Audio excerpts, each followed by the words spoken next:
வாரும் ட்ரேடும் அதோட 4வது பார்ட்டு தான் இது. 3 பார்ட் பார்த்துக்கிறவங்களுக்கு இது தெரியும் எப்பேற்பட்ட பதிவுன்னு சொல்லி. ஸோ புதுசாக வரவங்களுக்காக ஒரு டிஸ்க்ளைமர் கொடுக்கணும் இல்லையா, அதுக்காக தான் இந்த பதிவில் இருக்கிறது பூரா பொய் தான். பொய்யை தவிர வேற எதுவும் இருக்காது. இன்ட்ரெஸ்டாக இருந்தீங்கன்னா பாருங்க, ஒரு கதை கேட்குற மாதிரி. அப்படி இல்லைன்னா தயவு செஞ்சு வீடியோ ஸ்கிப் பண்ணிடுங்க. ஓகே, டிஸ்க்ளைமர் கிளியராக கொடுத்தாச்சுன்னு நினைக்கிறேன். ஸோ இதுக்கு மேலே நம்ம பதிவுக்குள்ள போயிடலாம். அனைவருக்கும் வணக்கம், நான் உங்கள் செந்தில், இது உங்கள் செந்தில் டிஃபென்ஸ். பதிவுக்குள்ள போகிறதுக்கு முன்னாடி நம்ம சேனலை சப்ஸ்கிரைப் பண்ணலாம், மறக்காம சப்ஸ்கிரைப் பண்ணிடுங்க. யாருமே பண்ண மாட்டேறீங்க, என்ன பிரச்சனைன்னு தெரியல. தயவுசெய்து சப்ஸ்கிரைப் பண்ணிட்டு கூடவே பக்கத்துக்கு இருக்கிற பெல் ஐக்கானில் ஆல் ஆப்ஷன் சூஸ் பண்ணிக்கோங்க. அப்பதான் நம்ம எப்போ பதிவுகள் போட்டாலும் உங்களுக்கு இன்ஸ்டன்ட் நோட்டிஃபிகேஷன் வரும். அது கூடவே நம்ம சேனலும் கொஞ்சம் க்ரோ ஆகிறதுக்கு வாய்ப்புகள் கிடைக்கும். அதனால உங்களோட பொன்னான கைகளால் சப்ஸ்கிரைப் பட்டன் அழுத்திடுவீங்கன்ற நம்பிக்கையில இந்த பதிவுக்குள்ள போயிடுவோம். ஓகே, 3வது பதிவுல என்ன பார்த்துருந்தோம், இது போல செங்கடல்ல வந்து பிரச்சனை நடக்க போகுது, அதனால அங்க வர்த்தகம் இல்லை. இப்ப நம்ம போய் ஆப்பிரிக்கால வர்த்தகம் பண்ணோம்னா பாதுகாப்பு கொடுக்கணும். இது போல பல விஷயங்கள் பார்த்தோம் இல்லையா. இதுக்கப்புறம்லாம் என்ன அப்படிங்கிறது பார்ப்போம். முதல்ல உங்களுக்கு ஒரு கேள்வி வந்திருக்கும், ஏன்பா செங்கடல்ல எல்லா நாட்டு ராணுவம் இருக்கு. இப்போ மெடிட்ரேனியன் சீலேருந்து செங்கடல்லேருந்து அரேபியன் சீ வரைக்கும் எப்படி சொல்லுது, அணு ஆயுதம் சுமந்துட்டு போகக்கூடிய சப்மரைன்ல இருந்து ஏர் கேரியர்ஸ் இருந்து எல்லா பக்கம் அணைகட்டி நிறுத்திக்கிறாங்களே, இது எல்லாத்தையும் தாண்டி இந்த செங்கடலோட வணிகத்தை அவங்க கிட்ட போர்ட்டு சூடான்ல வர்றதுனால இதெல்லாம் வந்து தூக்கிடுவாங்க, மற்றவங்க கொண்டு போயிடுவாங்கன்னு சொல்லிட்டு ஏது நியாயமா அப்படின்னு கேட்டிங்கன்னா, ஆக்சுவலா இதுல அது ஒண்ணு மட்டும் கிடையாது. இந்த சூடான்ல போர்ட் மட்டும் கிடையாது. நடுவில் ஒரு செய்தி வந்திருந்தது, இந்த சூடானு ஈரான் வந்து போர்ட் வைக்கிறதுக்காக பேசினாங்கன்னு சொல்லியிருந்தாங்க இல்லையா. அதுக்கப்புறம் சூடான் தரப்புல இருந்து ஒரு இனிஷியேட்டிவ் கொடுத்துக்கிறாங்க, ரஷ்யா வேணா வந்து போர்ட் வச்சுக்கலாங்க, ஒன்றும் பிரச்சனை இல்லை அப்படிங்கிறத சொல்லியிருந்தாங்க.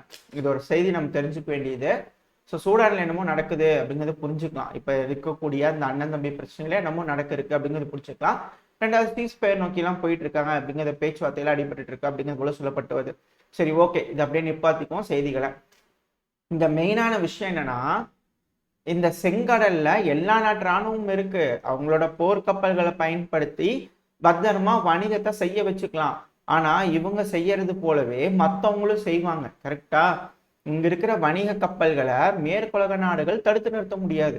அதுக்கு என்டையரா இந்த வணிகத்தையே நிறுத்திட்டாங்கன்னு வச்சுக்கோங்களேன். இந்த கடல் வழியா நடக்கக்கூடிய வணிகத்தை நிறுத்திட்டாங்கன்னா ஒன் அண்ட் ஒன்ல மேற்குலக நாடுகளோட ரூட்டை பயன்படுத்தினா மட்டும்தான் வணிகம் பண்ண முடியும்னு இருக்கும்.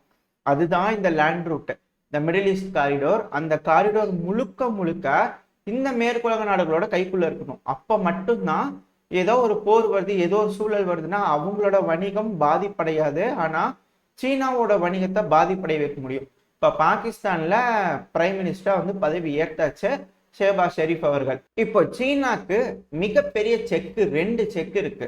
ஒண்ணு, அந்த சீபக் காரிடோர் இதுக்கப்புறம் வருமா அப்படிங்கிறது ஒரு சந்தேகம். ஓகேங்களா?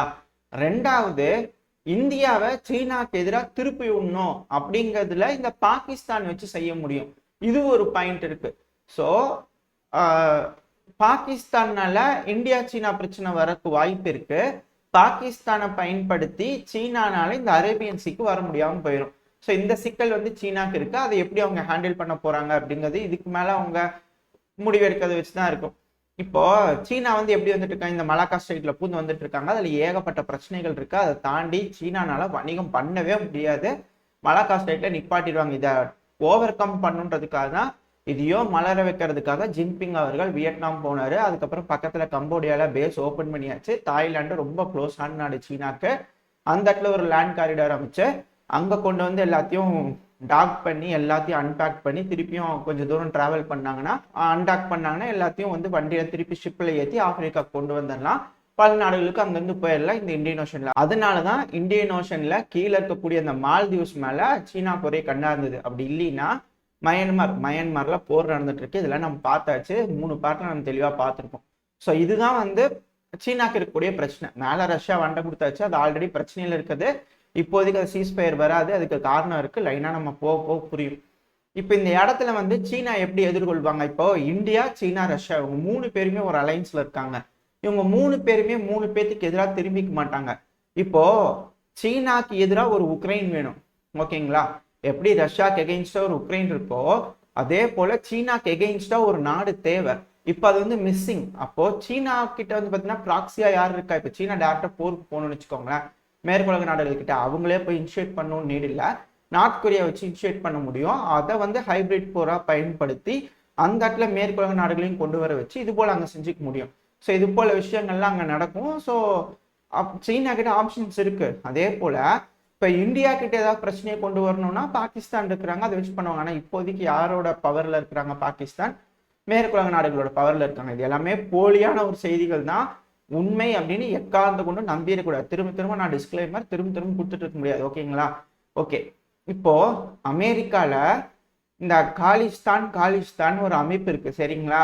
அவங்க வெறும் ஒரு அமைப்பு மட்டும் கிடையாது, அங்க இருக்கிறவங்களுக்கு ராணுவ ட்ரைனிங் கொடுக்குறாங்க. காலிஸ்தான் அமைப்புங்கிறது நம்மளால தடை செய்யப்பட்ட ஒரு அமைப்பு. அந்த அமைப்புக்கு ராணுவ ட்ரைனிங் அமெரிக்கால கொடுக்குறாங்கன்னா சும்மா அவங்க என்ன வெங்காயம் கட் பண்ணது கொடுப்பாங்கன்னு நினைக்கிறீங்களா? ஏதோ ஒன்று பண்றதுக்காக பண்ணுவாங்க. கண்டிப்பா அந்த எப்படி சொல்றது டாஸுகளை பாகிஸ்தானுக்கு அனுப்புனாங்கன்னா பாகிஸ்தான் மூலயமா இந்தியாவுக்கு குடைச்சல் கொடுக்க முடியும். ஏன்னா அவங்க தனிநாடு வேணும், இந்தியாவை எப்படிலாம் பிரிக்கலாம் அப்படிங்கிறத மேப்புகள்லாம் ரிலீஸ் பண்ணிட்டு இருக்காங்க. அதெல்லாம் நம்மளுக்கு காட்டவே கூடாது. ஃபர்ஸ்ட் ஆஃப் ஆல் அதெல்லாம் நம்ம தெரிஞ்சிக்கவே வேண்டியதில்லை. பட் ஒரு விஷயம் நம்ம இப்போ புரிஞ்சிக்க வேண்டிய கட்டாயத்தில் இருக்கும். என்னன்னா, நம்மளுக்குள்ள ஏகப்பட்ட வேறுபாடுகள் இருக்கலாம், ஏகப்பட்ட கருத்து வேறுபாடுகள், ஏகப்பட்ட பிரச்சனைகள் இருக்கலாம். ஆனால் எல்லாத்தையும் தாண்டி நம்ம எல்லாரும் இந்தியர்கள் அப்படின்ற ஒரே விஷயத்துல மட்டும் நம்ம குறிக்கோளா இருக்கணும். அதை மட்டும் நம்ம எக்காரணத்தை கொண்டு மறந்துடக்கூடாது. ஏன்னா இப்போ நம்ம இக்கட்டான சூழல்ல இருக்கோம். இப்போ சிம்பிளா சொல்ற அந்த காலிஸ்தான் அமைப்பு பாகிஸ்தான்ல இருந்து இந்தியாவுக்குள்ள இன்ஃபில்ட்ரேட் ஆகி நம்ம நாட்டுக்குள்ள தாக்குதல் பண்ணிட்டு இருக்கும்போது பாகிஸ்தான் வழியா அங்க இருக்கக்கூடிய அந்த நபர்களுக்கு வேணுங்கிற விஷயங்களை அவங்களால கொடுக்க முடியும். ஒரு கட்டத்துக்கு மேல இந்தியா பொறுமை இழந்து நம்ம போய் பாகிஸ்தான் அடிச்சோம்னா நம்ம அக்ரஸரா மாறுவோம். இது போல டெம்ப்ட் பண்ணி நம்மளை அடிக்க வைக்க முடியும். இந்த இடத்துல ட்ரம்ப் அவர்கள் இருப்பாரு, புரிஞ்சுக்கணும். ட்ரம்ப் அவர்கள் ஜெயிச்சிட்டாருன்னா இந்தியாவுக்கு மிக மோசமான காலகட்டங்களா இருக்க போகுது அந்த ஒரு 5 வருஷம். யூரோப்பியன் யூனியன் சொல்றாங்கல்ல, அதெல்லாம் வெல் பிளான்டு. பட் ஆனால் இந்தியாவுக்கு மிக மோசமான காலகட்டமா இருக்கும். ஏன்னா இந்தியான்ற ஒரு நாடை சீனாக்கு அகெயின்ஸ்டா திருப்பணும். அந்த சமயத்துல நம்ம அக்ரஸரா இருக்கோம். அங்கிருந்து வந்து அடிக்கிறாங்கன்னா இவங்க எந்த அளவுக்கு பேசுவாங்க அப்படிங்கிறது ரஷ்யா உக்ரைன் பிரச்சனையிலே பார்த்துருப்போம். நம்மளுக்கு ஒரு பிரச்சனை வரும்போது இவங்க எப்படி பேசுவாங்க அப்படிங்கிற நமக்கு தெரியும். இதுதான் ஜெய்சங்கர் அவர்கள் சொன்னாரு. அதாவது யூஎன்ல அக்ரஷன் இஷ்யூவை நாங்க எடுத்துட்டு போய் சொன்னோம்னா அவங்க அக்சஷன் இஷ்யூவா மாத்திட்டாங்க அப்படின்னு. அதாவது பாகிஸ்தான் எங்களை அடிக்கிறாங்க அப்படின்னு நம்ம யூஎனுக்கு, அதாவது ஐநா சபைக்கு கொண்டு போய் சொன்னா ஐநா சபையில அது அக்சஷன் இஷ்யூவா மாத்திட்டாங்க அப்படிங்கிறது போல அவர் தெளிவா சொல்லியிருப்பாரு. இதே பிரச்சனை திரும்பி ரிப்பீட் ஆகும். அந்த ஒரு காரணத்துக்காக தான் காலிஸ்தான் அந்த பொண்ணுவா அங்க வச்சு ட்ரீட்மெண்ட் கொடுத்துட்டு இருக்கிறதுக்கு காரணம் அமெரிக்கால இந்த ஒரே காரணம் தான். இப்போ ஒரு வேளை ட்ரம்ப் அவர்கள் அங்க இருக்கிறாரு, இங்க பாகிஸ்தானுக்கு இந்தியாவுக்கு பிரச்சனை வருதுன்னு வச்சுக்கோங்களேன், கண்டிப்பா வருதுன்னு வச்சுக்கோங்களேன், என்ன நடக்கும்? ட்ரம்ப் அவர்கள் பாகிஸ்தானுக்கு உதவுவார்னு நினைக்கிறீங்களா? He's a capitalist mind set. So அவரோட பாலிசி அடாப்ட் பண்ணி நான் உங்களுக்கு ஒரு விஷயம் சொல்றேன், எப்படி யோசிப்பாரு அப்படிங்கிறது போல. இப்படித்தான் அப்படின்னு இல்லை, மேபி அவர் எப்படி யோசிக்கலாம் அப்படின்னா, கண்டிப்பா அவர் ஃபண்டுங்கிறது தரமாட்டார், யாருக்குமே சும்மா தரவே மாட்டார், கடன் மட்டும்தான் தருவாரு. அந்த சமயத்துல அமைதியா வெயிட் பண்ணுவாரு. பாகிஸ்தான் தோக்குற அளவுக்கு போனாலுமே அமெரிக்கா வெயிட் பண்ணும். பாகிஸ்தான்ல அமெரிக்காவோட பிரேஸ் இருக்கு, அது வேற பிரச்சனை. பட் ஆனா பாகிஸ்தான் தோக்குற வரைக்குமே அமெரிக்கா வெயிட் பண்ணும், பார்த்துக்கிட்டு இருக்கோம். நம்ம என்ன செஞ்சாலும் சும்மா பேச்சு வார்த்தை ஜாலங்கள் பயன்படுத்துவாங்களே தவிர உதவி பண்ண மாட்டாங்க. ஏன் தெரியுமா? அந்த இடத்துல சீபக் காரிடோர் இருக்கு. நம்ம மட்டும் நம்மளோட பிஓகேவை திரும்ப மீட் எடுத்துட்டோம்னு வச்சுக்கோங்களேன், சீனாவோட அந்த கனவு இருக்கு தெரியுமா, டாமினன்ட் ஆகணும், நம்ம வந்து சூப்பர் பவர் ஆகணும்னு, அது வந்து எப்படி சொல்றது, கொண்டு போய் கிணத்துக்குள்ள தூக்கி வீசிட்ட மாதிரி ஆகி போயிடும். அது அவ்வளவுதான், மறந்துடுவாங்க சீனாங்கிறது. ஸோ அதுக்கு விடுவாங்களா? விட மாட்டாங்க. ஆல்ரெடி சீனா என்ன செஞ்சிருக்கு, இதெல்லாம் தெரிஞ்சனாலதான் பாகிஸ்தான்ல அவங்களோட அசெட்ஸை ப்ரொடெக்ட் பண்றதுக்காக பங்கர்ஸை கட்டி கொடுத்துட்டு போயிருக்காங்க. சீனா ஃப்ரீயா கட்டி கொடுத்துட்டு இருந்தாங்க.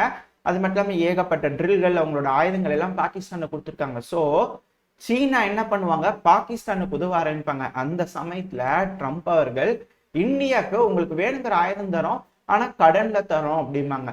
இந்தியான்ற ஒரு நாடு கடன் வாங்க ஆரம்பிச்சிச்சுன்னா என்ன நடக்கும்? நம்மளுடைய எக்கனாமி அதில் வாழ்றதுக்கு போகும். அமெரிக்கா கிட்ட நம்மளோட பணம் நம்ம கடன் வாங்கியிருப்போம், பல விஷயங்கள் அவங்க நம்ம கிட்ட சொல்லுவாங்க, அது எல்லாத்தையும் நம்ம கேட்டு நடந்துக்கணும். அவங்க சொல்ற அக்ரிமெண்ட்ல நம்ம கையெழுத்து போடணும். இக்கட்டான சூழ்நிலையில் நம்ம இருக்கும்போது அப்போ என்ன நடக்கணும்? ரஷ்யா போர்ல இருக்கணும். ரஷ்யா ஃப்ரீயா இருந்தாங்க, சீஸ்ஃபயர் அக்ரிமெண்ட் வந்திருந்ததுன்னா ரஷ்யா இந்தியாவுக்கு உதவும். ஏன்னா பாகிஸ்தான் ஆல்ரெடி உக்ரைனுக்கு உதவுன மாதிரி. இந்த பிரச்சனையில இருந்து ரஷ்யாவை விலக்கி வைக்கணும்னா ரஷ்யாவை பல இடங்கள்ல பிஸியா வச்சுக்கணும். ஸோ ரஷ்யா உக்ரைன் பிரச்சனை நிற்கிறதுக்கு வாய்ப்பே கிடையாது. அது தொடர்ந்து நடந்துகிட்டே தான் இருக்கும். எந்த அளவுக்கு டிலே பண்ண முடியும், எந்த அளவுக்கு ஸ்லோ பண்ண முடியுமோ அந்த அளவுக்கு ஸ்லோ பண்றது தான் இந்த மேற்குலக நாடுகளோட பிளானா இருக்கும். இத்தனை நாளா அமெரிக்கா கிங்கா இருந்தாங்க இந்த ரஷ்யா உக்ரைன் பிரச்சனையில, உக்ரைனுக்கு உதவுறதுல. இதுக்கு மேல பிரான்ஸ் அந்த பொசிஷன் எடுத்துக்குவாங்க அப்படிங்கிறாங்க. காரணம் என்னன்னா, பிரான்ஸுங்கிறது ஒரு அணு ஆயுத நாடு. இது பல பதிவுல நான் சொல்லியிருப்பேன். அந்த நாடு மேல டைரக்டா ரஷ்யா அணு ஆயுதம் தாக்குதல் இது போல செய்ய முடியாது. ஸோ பிரான்ஸ் லீட் எடுத்து அவங்களோட ட்ரூப்ஸ் உள்ள அனுப்பும்போது பிரச்சனைங்கிறது உக்ரைன்ல தான் நடக்கும், அதை விட்டு வெளியே வராது அப்படிங்கிறது அவங்களோட நம்பிக்கை. இதுதான் இந்த ரெட் லைன்லாம் அழிக்கிறது இப்படிலாம் பேசிட்டு இருந்தார் இல்லையா பிரான்ஸோட மேக்ரான் அவர்கள். அதே சமயத்துல ரஷ்யாவை கோவப்படுத்தணும், வேற ஏதாவது செய்ய வைக்கணும். அதுதான் மால்டோவா. அது மேல தாக்குதல் பண்ணிட்டா உலகத்துல இருக்கிற பல நாடுகளையும் ரஷ்யாவுக்கு எதிராக திருப்ப முடியும். இப்போ நம்மளோட விஷயத்துக்கு வரும். அந்த சீபக் காரிடோரை வந்து நம்மளோட கட்டுப்பாட்டுக்குள்ள திரும்பவும் நம்ம மீட் எடுக்கிறோம்னு வச்சுக்கோங்களேன். சீனா அலோவ் பண்ணாது, சீனா உதவி பண்றாங்கன்னா நம்ம சீனாக்கு எதிராக மாறிடுவோம். ஸோ பிரிக்ஸ்ல இருக்கக்கூடிய அந்த ஐயையும் சியையும் எகெயின்ஸ்டா டேர்ன் பண்ணி விட்டாங்கன்னா அமெரிக்கா எந்த ஒரு சூழலா இருந்தாலும் நம்மளை சீனாக்கு எகெயின்ஸ்டா அடிக்க வைக்க முடியும். அதுதான் இந்த அமெரிக்காவோட மிக பிரம்மாண்டமான திட்டமா இருக்கும். ஏன்னா ஒரு விஷயம் நல்லா யோசிங்க, அமெரிக்கான்ற ஒரு நாடு எந்த ஒரு உலக போர்லையும் டைரக்டா பார்ட்டிசிபேட் பண்ணல. ஃபர்ஸ்ட் வேர்ல்டு வார்லையும் சரி, செகண்ட் வேர்ல்டு வார்லையும் சரி, இதுக்கு மேல வரக்கூடிய தேர்ட் வேர்ல்டு வார்லையும் அவங்க டைரக்டா பார்ட்டிசிபேட்டே பண்ண மாட்டாங்க. அவங்க பார்ட்டிசிபேட் பண்றாங்க அப்படின்னா அது வந்து அந்த எப்படி சொல்றதுங்களா, பார்ட்டிசிபேட் பண்ணி கழிச்சு ஒரு 3-4 வருஷம் கழிச்சு வேணா மாப்பிள்ளைகளாட்ட என்டர் ஆவாங்களே தவிர எடுத்த உடனே முன்னாடி கால் வைக்கிறது அமெரிக்கா செய்யவே மாட்டாங்க. அவங்களுக்கு ஒரு இடம் வேணும், கம்ஃபர்டபுள் ஜோன் இருக்கணும், எதிரி வந்து டயர்டாகி வீக்கா இருக்கணும், அப்பப்போ அடிச்சுட்டு நான் தான் ராஜா அப்படிங்கிறது போல சொல்லக்கூடிய கேட்டகரியில் இருக்கிற பீஸ் தான் இந்த அமெரிக்கா. ஸோ அதை ட்ரம்ப்போட அட்மினிஸ்ட்ரேஷன்ல இருக்கக்கூடிய அந்த அரசாங்கம் கிளியரா ஃபாலோ பண்ணுவாங்க அப்படிங்கிறத என்னோட ஐடியாலஜி. ஏன்னா அவரோட அந்த ஃபாரின் பாலிசியை நம்ம எடுத்து பார்த்தாலே தெரியும். இதுக்கு முன்னாடி இந்தியாவுக்கு சைனாக்கு பிரச்சனை வரும்போது வேடிக்கை தான் பார்ப்பாரு. ஏன்னா ஒரு பிரச்சனை வருதுன்னு சொல்லி எடுத்தோடனே வந்து இந்த உக்ரைனுக்கு உதவுற மாதிரிலாம் வந்து உதவுனோம்னா அது வந்து சரியா இருக்காது. நம்ம நாட்டில் இருக்கக்கூடிய எல்லா ஆயுதங்களும் ட்ரைன் ஆகணும், நம்ம கொஞ்சம் வீக்கா இருக்கணும், தோக்குற மாதிரி நிலையில இருக்கும்போது நீங்க என்ன சொன்னாலும் கேட்கணும் அப்படின்னு ஒரு சரண்டர் ஆகிற ஸ்டேஜ் வரும் தெரியுமா. அந்த டைம்ல தான் நம்மளுக்கு ஆயுதம் கொடுத்து ஹெல்ப் பண்ணுவாங்க, வந்து எதுனாலும் செய்வாங்க. அப்பதான் இதுக்கு மேல நம்ம அடிமைகளா இருக்கும். இதுல இன்னொரு பாயிண்ட், இந்தியாவும் சைனாவும் எதிரிகளா திரும்பிட்டாங்கன்னா பிரிக்ஸ் ஆட்டோமேட்டிக்கா டிசால்வ் ஆயிரும். அந்த டாலரைசேஷனுங்கிற பேச்சே திரும்பவும் ஃபெயிலியரா மாறிடும். ரஷ்யா ஃபெயில் ஆயிடும், இந்தியா ஃபெயில் ஆயிடும், சீனா ஃபெயில் ஆயிடும். அதுக்கேற்றபடியே இந்த பாகிஸ்தானோட தற்போதைய பிரைம் மினிஸ்டரோட பதவி ஏற்கும் போதே அந்த ஸ்பீச்ல நல்லா தெரியும் இந்தியாவுக்கு நேர் எதிராக இருக்கக்கூடிய நிலையில தான் அந்த பிரைம் மினிஸ்டர் இருக்காருன்னு. ஸோ இது எல்லாத்தையும் வச்சு பார்க்கும்போது நம்ம கொஞ்சம் சூதானமா இருந்துக்கணும். ட்ரம்ப்போட அட்மினிஸ்ட்ரேஷன் அவர் ஜெயிச்சாலும் அவர் நேட்டோலேருந்து வெளியே வந்தாலுமே இப்போ நீங்களே பாருங்களேன், யூரோப்ல இருக்கிற எல்லா நாடுகளையும் அவர் ஒருங்கிணைச்சிட்டாரு. அதாவது பைடன் அவர்கள் யூரோப்ல இருக்கக்கூடிய எல்லா நாடுகளையும் ஒருங்கிணைச்சாச்சு. இப்ப யூரோப் ரஷ்யாவை ஜெயிக்கணும்னு நீடு கிடையாது. ரஷ்யாவை எந்த ஒரு யாருக்கும் போய் உதவி செய்யாம அவங்கள பிஸியா வச்சுக்கிட்டு இருந்தாலே போதும். அதுக்கு ஒரு டஃப்பான காம்படிட்டர்ல ஓரளவுக்கு கேப்பபிளான காம்படிட்டர் இருந்தா போதும். அமெரிக்காவுக்கு திரும்பவும் அந்த யூரோப்புங்கிற அந்த குழந்தைகள் செல்ல குழந்தைகளா திரும்பவும் அடிமைகளா இன்னும் பல மாத காலங்களுக்கு வரி செலுத்தக்கூடிய அந்த கடன் செலுத்தக்கூடிய நபர்களா மாறிடுவாங்க. ஸோ அவங்களுக்கு அது ஒன்றும் புதுசு இல்லை, ஆல்ரெடி இருக்கக்கூடிய விஷயம்தான். அது நார்மலா இருக்கிறது, அதை அவங்க திருப்பி செஞ்சுட்டு இருப்பாங்க. ஸோ ரஷ்யாவை தோக்கடிக்கணும் நீடு கிடையாது, அதை அப்படியே செஞ்சுக்கிட்டே இருக்க வைக்கணும், ஸ்லோ பண்ணணும். ரஷ்யாவோட அந்த அக்ரஷனை வந்து கம்மி பண்ணி ஸ்லோ பண்ண வச்சு இழப்புகளை ஏற்படுத்திக்கிட்டே இருந்தா மேபி ரஷ்யாவை டிசால்வ் பண்ணி பார்ட் பிரிக்கிறதுக்கு வாய்ப்பு இருக்கு. நம்ம எல்லாத்தையும் அடிச்சு முடிச்சதுக்கு அப்புறம் அவங்க கிட்ட வரும்போது பார்ட் பிரிக்கிறதுக்கு வாய்ப்பு இருக்கு. அதே போல சீனாவையும் டிஸ்மேண்டில் பண்றதுக்கு வாய்ப்பு இருக்கு. நம்ம நாடையும் டிஸ்மேண்டில் பண்றதுக்காக ஒரு மேப் இந்த காலிஸ்தான் தரப்புல இருந்து ரிலீஸ் பண்ணாங்க. அது பார்த்து வந்து ரொம்ப அப்செட்டா இருக்கு. நம்ம சேனல் அது காட்டுறதுக்கு கூட எனக்கு விருப்பம் இல்லை. நீங்க தேடி பாருங்க, விருப்பம் இருந்துச்சுன்னா பாருங்க எப்பேற்பட்ட மென்டாலிட்டியில இருக்கிறாங்கன்னு சொல்லிட்டு. ஸோ இது ஒரு ஈக்கட்டான காலகட்டமா இருக்கும். ட்ரம்ப் அவர்கள் ஜெயிச்சு வந்தாருன்னா இதை எப்படி நம்ம ஃபேஸ் பண்ண போறோம் அப்படிங்கிறத பொறுத்து இருந்தா பார்க்கணும். அது மட்டும் இல்லாம இதுக்கு முன்னாடி நம்ம சொல்லியிருப்போம் ஒரு பதிவுல, எனக்கு என்னமோ இந்த விவேக் ராமசாமி அவர்கள் ஜெயிப்பாரு அப்படிங்கிறது போல. ஒரு வேளை ட்ரம்ப் அவர்களோட பாலிசி இது மேல பிரிக்ஸ்ல இருக்கக்கூடிய நாடுகள் எதிராக திருப்பிட்டாருன்னு வச்சுக்கோங்களேன். ஆல்ரெடி பிரேசில்ல லுலா அவர்களுக்கு எதிராக ப்ரொட்டஸ்ட்லாம் ஆரம்பிச்சிச்சு. அதுக்கு எதிர்கட்சி நபர் ஒருத்தர் வச்சு காய நட்டிட்டு இருக்கிறாங்க. அது ஒரு தனியா கழட்டிட்டான்னு வச்சுக்கோங்க. அடுத்த கீழே இருக்கிற சவுத் ஆப்பிரிக்கா, இங்கேயும் அந்த ராம்போசா அவர்களுக்கு எதிரான சில கருத்துக்கள் வந்துகிட்டு இருக்கு. மக்கள் வந்து தசை திருப்பிட்டு இருக்காங்க. ஸோ அங்கேயும் ஒரு பிரச்சனை வருதுன்னு வச்சுக்கோங்க. இந்தியாவும் சைனாவையும் திருப்பி விட்டாங்கன்னா இந்த சீனா தைவானை பிடிக்கும் போது இந்தியா ஒரு பேஸா வச்சு மிகப்பெரிய அளவுல முன்னேற முடியும். இந்தியாவை சீனாக்கு எதிராக திருப்பி விட்டுற முடியாது. அந்த சமயத்துல இந்தியா சீனா பிரச்சனை வருதுன்னு தெரிஞ்சிச்சுனாலே சீனா தைவான் பிரச்சனை ஆரம்பிச்சிடும், நார்த் கொரியா சவுத் கொரியா பிரச்சனை ஆரம்பிச்சிடும். பிகாஸ் ட்ரம்ப் அவர்கள், நம்ம இது வந்து ரொம்ப நாளைக்கு முன்னாடியே ஒரு பதிவுல சொல்லியிருப்பேன், பைடன் அவர்கள் இருக்கார் தெரியுமா, அவருக்கு சீனாவை பிடிக்காது ஆனா ரஷ்யாவை குத்துவாரு. இந்த ட்ரம்ப் அவர்கள் இருக்கார் தெரியுமா, அவருக்கு ரஷ்யாவை பிடிக்காது ஆனா சீனாவை குத்துவாங்க. அதாவது சீனாக்கு எகெயின்ஸ்டா அக்ரஷன் பாலிசியில ட்ரம்ப் அவர்கள் இதுக்கு முன்னாடி இருந்திருக்காது, இதுக்கப்புறமும் இருப்பாரு. அவரோட பாலிசி பயங்கர அக்ரெசிவா சைனாக்கு எகெயின்ஸ்டா இருக்கும்போது பாதிப்படைகிறது நம்மளாம் ஆப்வியஸா இருப்போம். ஸோ நம்ம கொஞ்சம் சூதானமா இருந்துக்கணும் அப்படிங்கிறத இந்த பதிவோட ஒரு விஷயமா நம்ம எடுத்துக்கணும். அவ்வளவுதான் இந்த பதிவில் நான் சொல்லக்கூடிய ஒரு விஷயம். மற்றது எல்லாமே போய் தான், எல்லாத்தையும் மறந்துடுங்க. எது எது எப்படி எப்படின்றத நீங்களே யோசிச்சு சரியா இருக்குமா இருக்காதான்றதை கமெண்ட் செக்ஷன்ல சொல்லுங்க. இந்த பதிவை பத்தின உங்களோட கருத்துக்களை தெரிஞ்சுக்க நான் ரொம்ப ஆவலா இருக்கேன். ஏன்னா தெரிஞ்சுக்கிட்டாதான் இதுக்கப்புறம் அடுத்த பாட்டு போடலாமா வேண்டாமா அப்படிங்கிறது போல யோசனை எல்லாம் வரும். ஏன்னா நிறைய பொய் பேச வேண்டியது இருக்கு இல்லையா, உண்மையை கூட சொல்லிடலாம் போல இருக்குது, பொய் பேசுறது ரொம்ப பிரச்சனை. அவ்வளவுதான், இதோட இந்த பதிவு நான் முடிச்சுக்குவோம். இந்த பதிவு நல்லா இருந்து கூட நம்பிக்கலாம். அடுத்த பதிவு உங்களை சந்திக்கிறேன். அது வரைக்கும் ஸ்டே சேஃப். பை.